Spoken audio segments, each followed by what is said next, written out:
بسم اللہ الرحمن الرحیم ایاک نعبد و ایاک نستعین۔ میرے پاکستانیوں، آج میں علی محمد کی رہائی پہ مجھے خوشی اس لیے ہے کہ ایک تو یہ ثابت ہو گیا کہ بے قصور تھا۔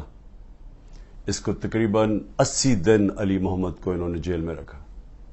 اس کے باوجود یہ ثابت ہو گیا کہ کوئی ان کے پاس ایویڈنس نہیں تھی علی محمد کو کہ وہ کسی قسم کے تشدد میں وہ شریک ہوا۔ اور یہی کیس شہریار افریدی کا ہے، وہ بھی اس کو بھی بیل مل گئی ہے۔ وہ بھی ایچ کیو کیس جو ہیڈ کوارٹرز کا تھا، اس میں سے بھی وہ ان کے پاس کوئی ایویڈنس نہیں تھی۔ 9 مئی کو جو مجھے کوشش کی تھی 30 میرے اوپر دہشت گردی کے کیسز کیے، جب میں جیل میں تھا۔ ظلم بھی میرے سے ہوتا ہے، غیر قانونی آئینی طور پہ مجھے وہاں جس طرح پکڑ کے لے کے جاتے ہیں مجرموں کی طرح، اور اس کے بعد جب میں جیل میں ہوتا ہوں تو میرے پہ کیسز ہو جاتے ہیں کہ میری وجہ سے یہ جو جلاؤ گھرا ہوا۔ اور اس میں بھی مجھے میں سلام کرتا ہوں جج صاحب کو، کیونکہ مجھے پتہ ہے کس طرح کا پریشر ہے اس وقت ہماری عدلیہ کے اوپر۔ میں سلام کرتا ہوں اس لیے کہ آج کل کے زمانے میں حق اور سچ پہ کھڑا ہونا آسان نہیں ہے۔ ویگو ڈالا پہنچ جاتا ہے، گھر لوگوں کے گھروں کے اندر گھس جاتے ہیں، ان کو ذلیل کرتے ہیں، ان کی بزنسز بند کر دیتے ہیں۔ تو اس لیے، اور ہر کسی کو، یہ صرف ہم اپنے لوگوں کی بات نہیں کر رہے، جو اس ظلم کے نظام کا حصہ نہیں بنتا اور اس کے خلاف حق کی آواز بلند کرتا ہے، اس کو وہ مشکلوں کا سامنا کرنا پڑتا ہے جو پاکستان کی تاریخ میں کسی ڈکٹیٹرشپ میں نہیں کرنا پڑا۔ تو میں اس لیے جج صاحب کو بھی سلام کرتا ہوں، اور میں آج خاص طور پہ اپنے وہ لوگ جو سب کچھ برداشت کر چکے ہیں، علی محمد، والدہ بیمار، ان کو ڈائبٹیز ہے، اکیلے لڑکے ہیں، اس کے باوجود پوری کوشش کی انہوں نے اس کو توڑنے کی کہ کسی طرح وعدہ معاف گواہ بن جاؤ عمران خان کے خلاف۔ پھر اگر وہ نہیں بننا تو چلو پارٹی چھوڑ دو، کہ ہم اب 9 مئی کی مذمت کرتے ہیں، ہم اپنی فوج سے پیار کرتے ہیں اور ہم پی ٹی آئی چھوڑ رہے ہیں۔ تو سارے فوج سے پیار کرتے ہیں، سارے جو 9 مئی کو جو جلائی گئی تھی جگہ، ہم نے سب نے اس کی مذمت کی ہے، لیکن پی ٹی آئی چھوڑ دیتے ہیں۔ یہ کھڑے ہو گئے کہ ہم پی ٹی آئی نہیں چھوڑتے، اور ان کو بڑی بری حالات کے اندر رکھا گیا۔ شہریار افریدی، ان کے فیملی میں بھائی ان کے فوت ہوئے، ادھر نہیں جانے دیا، جیل میں رکھا۔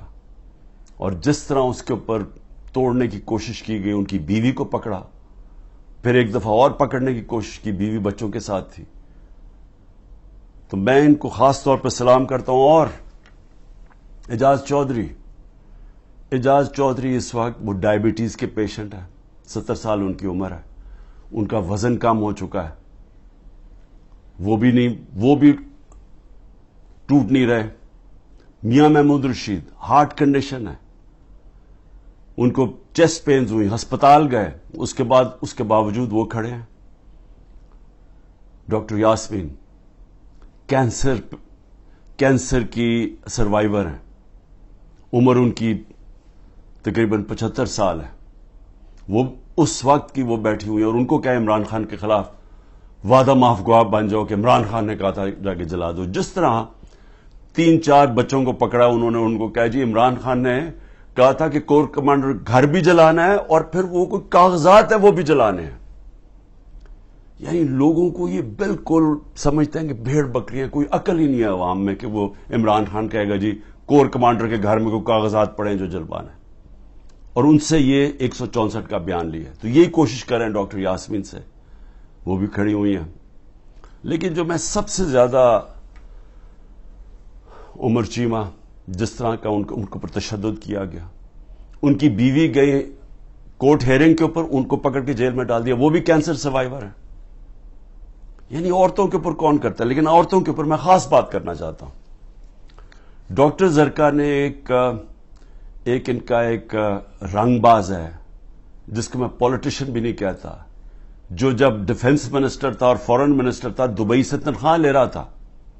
یہ کبھی سنا ہے کہ دبئی کی کمپنی سے ایک ملک کا فورن منسٹر اور ڈیفنس منسٹر تنخواہ لے؟ اور اس کے بعد وہ بچ بھی جاتا ہے, اس کو کچھ ہوتا بھی نہیں ہے. اور وہ کیونکہ طاقتور حلقوں میں اس کے دوستیاں تھیں, جب وہ الیکشن ہار رہا تھا 2018 میں تو ایک ٹیلی فون کیا, باجوہ صاحب مجھے بچا لو میں ہار رہا ہوں. اور باجوہ صاحب سپر کنگ نے کہا فکر نہ کرو تم جیت جاؤ گے, اور اگلے دن وہ جیت جاتا ہے. تو وہ جس طرح ہمیشہ عورتوں کے خلاف زبان استعمال کرتا ہے, اس نے پھر سے کی. ڈاکٹر زرکا نے, سینیٹر ڈاکٹر زرکا نے جواب دیا, ان کی 2 کلینکس وہ بند کر دی. یعنی اس سطح پہ کون کرتا ہے؟ ہماری ڈاکٹر سیما ایم پی کراچی کی, ان کے گھر پہنچ کے ان کی کلینک اس کو بند کر دیا. ہماری سمابیا ایکس ایم پی, اس کے گھر کے اوپر پولیس پہنچ گئی. یعنی یہ کبھی ہوا ہے کیا؟ یہ کوئی دہشت گرد ہیں, یہ کوئی کسی انتشار میں ہیں, یہ انہوں نے کیا ہے؟ تو ایسے ہے کہ آپ تحریک انصاف کے آپ کوئی ممبر ہی ہوں, سپورٹر ہی ہوں, یہی کافی ہے. آپ کی بزنس بھی بند ہو جائے گی, آپ کو جیلوں میں بھی ڈال دیں گے, جھوٹے پرچے بھی ہو جائیں گے. یعنی صرف اب کوئی ضرورت نہیں ہے آپ کو کہ آپ نے کوئی جرم کرنا ہے. اس ملک میں اب جرم ہو گیا ہے تحریک انصاف کا ممبر ہونا, سپورٹر ہونا. کوئی اگر بزنس والا بھی کوئی سپورٹ کرتا ہے اس کے پیچھے بھی پڑ جاتے ہیں.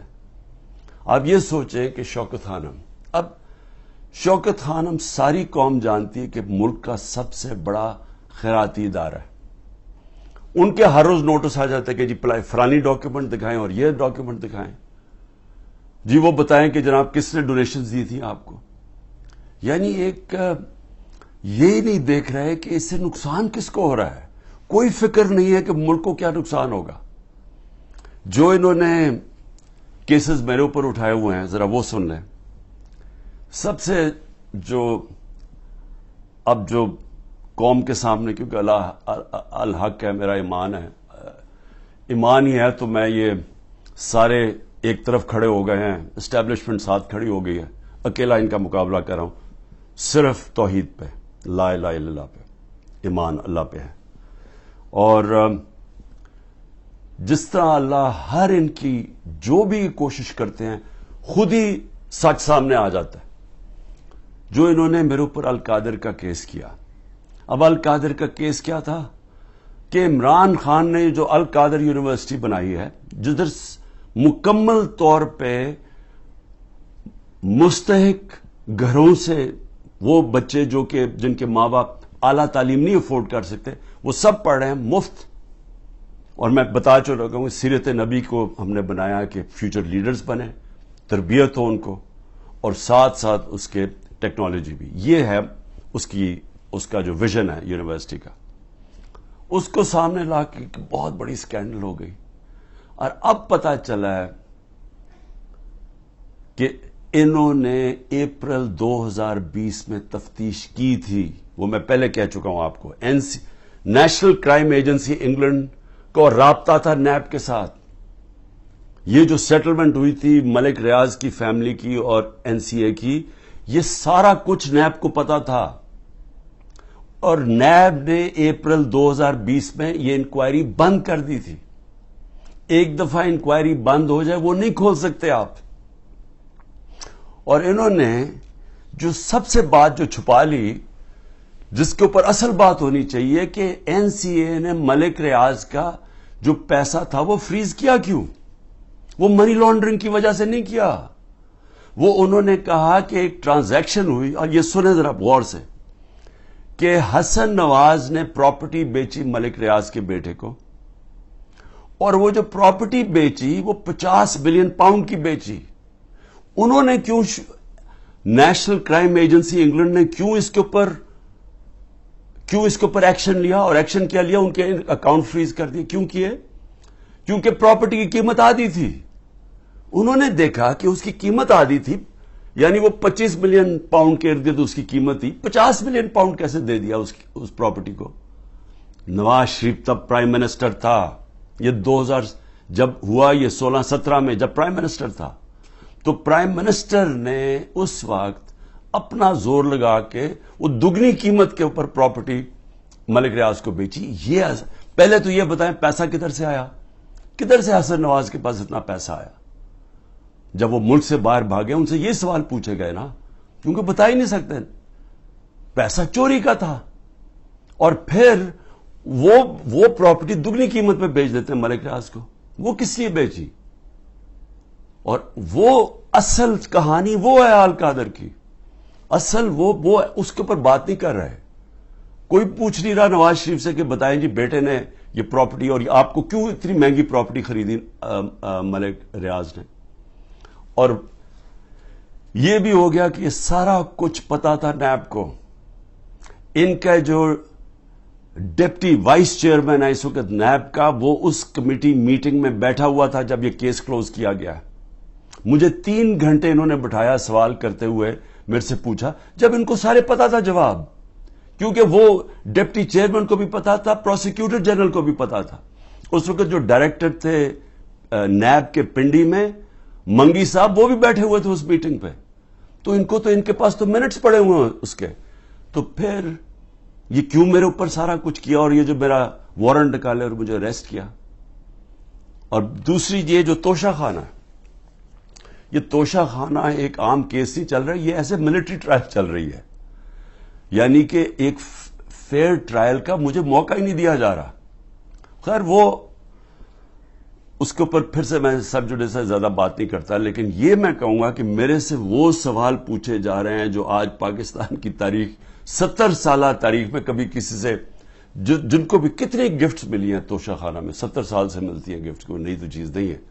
کبھی کسی سے وہ سوال نہیں پوچھا کہ جی آپ کو جو توشہ خانہ کی گفٹ ملی تھی وہ آپ نے آگے بیچی کس کو، یا آپ نے گفٹ کس کو کی. کبھی کسی سے آج تک یہ پوچھا ہے؟ کبھی کسی سے پوچھا ہے کہ توشہ خانہ جب آپ قیمت ادا کر کے وہ لے لیتے ہیں گفٹ، اس کے بعد آپ کی پراپرٹی آپ جو مرضی کریں؟ بھی آپ کون ہے پوچھنے والے کہ میری پراپرٹی سے میں یہ گفٹ کروں یا میں بیچوں؟ جب تک کہ جو بھی میرا چیز ہو وہ میں ڈکلیئر کروں. تو میرا سارا ڈکلیئرڈ ہے میرے ٹیکس ریٹرنز میں. تو وہ سوال پوچھے جا رہے ہیں آج. وہ وجہ اس کی ہے ان کو مل کچھ نہیں رہا. یہ 3.5 سال میں جتنا میں پرائم منسٹر ہوں، ان کو یہ 2 چیزیں ملی ہیں. اس کو کرپشن کہہ رہے ہیں، یہ جو توشہ خانہ ہے، اور دوسرا چیز القادر. یہ 2 کرپشن کے کیسز میرے پہ ملے ہیں. ان 3.5 سال میں جب نواز شریف پرائم منسٹر بنا تھا، 17 اس نے فیکٹریاں بنا چکا تھا 3.5 سالوں میں، اور سرکاری بینکوں سے قرضے لیتا تھا، فیکٹریاں بنا لیتا تھا، اور بعد میں وہ قرضے معاف کروا لیے. اور جو پیسہ دیا وہ 20 سال کے بعد واپس، جو تھوڑا سا اور مارک اپ معاف کروا کے وہ بھی تھوڑا سا پیسہ دیا. ان سے کبھی پوچھا؟ زرداری اس ٹائم کے اندر 2 سال میں اس کو مسٹر 10% ساری دنیا کہنا شروع کر دی تھی کہ ہر چیز پہ کمیشن کماتا تھا. تو یہ 2 چیزیں ملی ہیں 3.5 سال میں، اور انشاءاللہ یہ میں ثابت کروں گا جب کیس آگے بڑھے گا. لیکن موقع دینا چاہیے مجھے پوری طرح جواب دینے کا. دوسری چیز جس کے اوپر میں بات کرنا چاہتا ہوں وہ ہے کہ یہ جو سائفر کے اندر، اور سائفر کے اندر میں پھر سے واضح کر دوں کہ بڑے کلیئر قانون بنا ہوا ہے. سائفر ہوتی ہے فورن آفس کے اندر، جو سیکرٹ کوڈ وہ فورن آفس میں رہتی ہے. یہ انسٹرکشنز ہیں کیبنٹ ڈویژنز کے. اس کے اندر کوئی اور کسی کے پاس وہ جو کوڈ والا سائفر ہے وہ نہیں جا سکتا. اور جو میرے پاس آیا تھا وہ مجھے پھر سے بلایا، بڑا اچھا ہے، ایف آئی اے کے سامنے پھر پیش ہوں گا. لیکن جو میرا مجھے کہتے ہیں کہ آپ نے وہ جو سائفر کے اندر چیز لکھی ہوئی تھی وہ پبلک کر دی.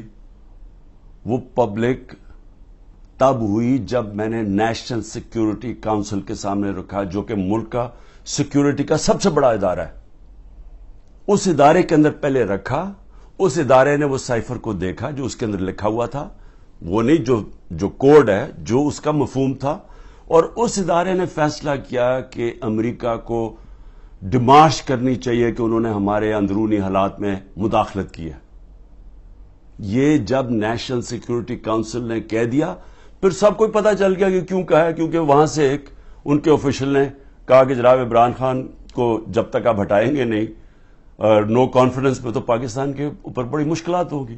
تو یہ تھا اس کا، تو یہ سب کو پتا چل گیا. اس کے بعد تو اس میں کیا سیکرٹ رہ گئی، پھر کون سی سیکرٹ میں نے وائلیٹ کی، تو یہ بھی انشاءاللہ آ جائے گا سامنے. لیکن ایک چیز ہے کہ وہ جو سیکرٹ کو جو تھی وہ یاد رکھیں، اس میں گورنمنٹ بدلی گئی. یہ سازش ہوئی تھی میرے خلاف نہیں، پاکستان کے خلاف. اور جو وہ گورنمنٹ بدلی گئی، میں صرف آپ کو بتانا چاہتا ہوں کہ اس کے بعد ہوا کیا. آج پاکستانیوں کو کس چیز سے گزرنا پڑ رہا ہے. 16 روپے یونٹ بجلی تھی جب ہم گئے اپریل کے اندر، آج بجلی 50 روپے یونٹ پہ پہنچ گئی ہے.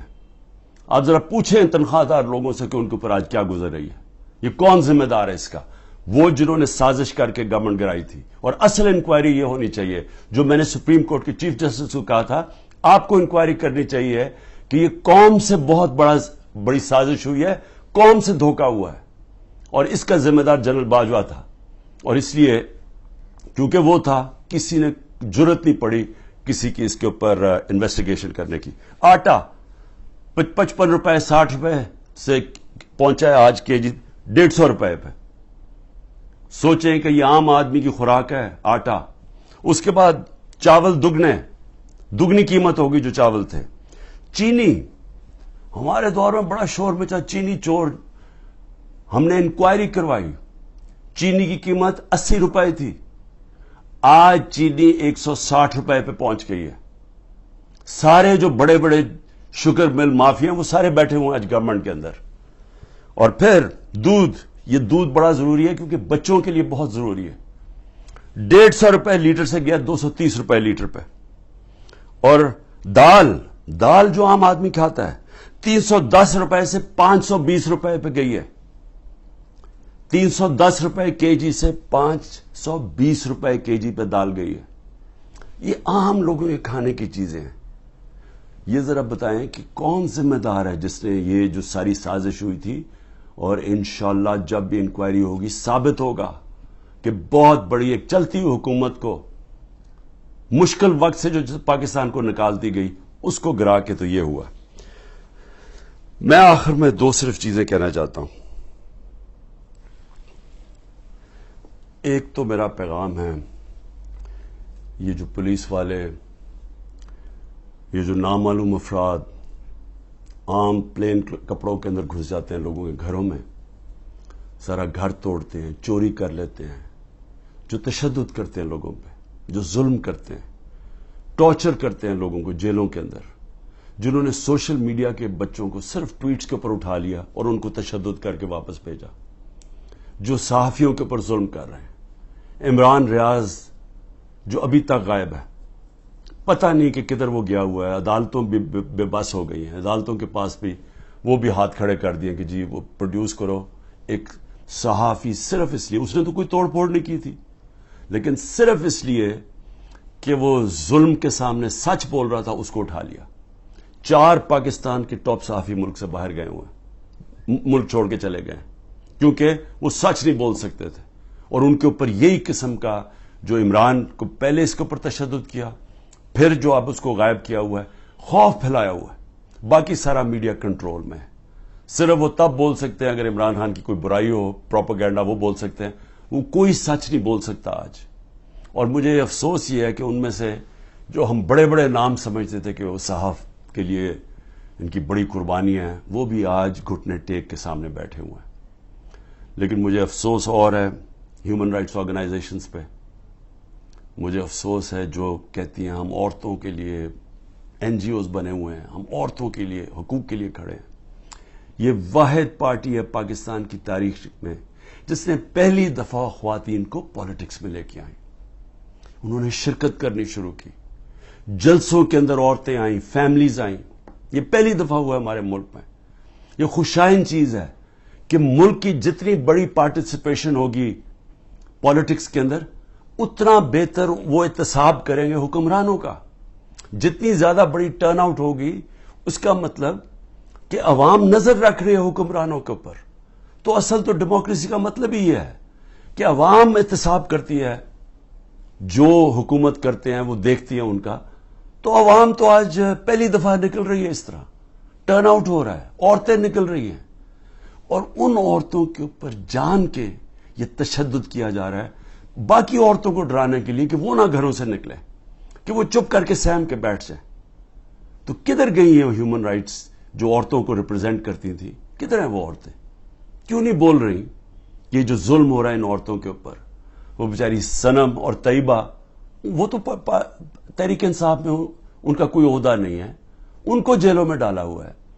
وہ صنم کے خامد آیا، اس کو پکڑ کے لے گئے، اب ان کا گھر میں بچہ ہے، وہ کیا کرے گا؟ دونوں کو پکڑ کے لے گئے۔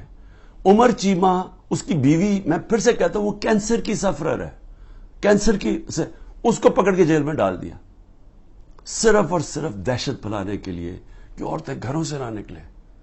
اور پھر سے کہ نہ یہاں بول رہی ہیں نہ باہر، بڑی فکر ہے افغانستان کی عورتوں کی، بہت فکر ہے، اور ہے ٹھیک ہے کہ اسکولوں میں سب سے زیادہ ملک کی بہتری ہوتی ہے جب عورتیں پڑھی لکھی ہوتی ہیں، اور پاکستان میں تو خاص طور پہ جب آپ کی آبادی تیزی سے بڑھ رہی ہو تو اس کو روکتا ہی ہے کہ پڑھی لکھی، جب آپ کی بچیاں پڑھی لکھی ہوتی ہیں، عورتیں پڑھی لکھی ہوتی ہیں۔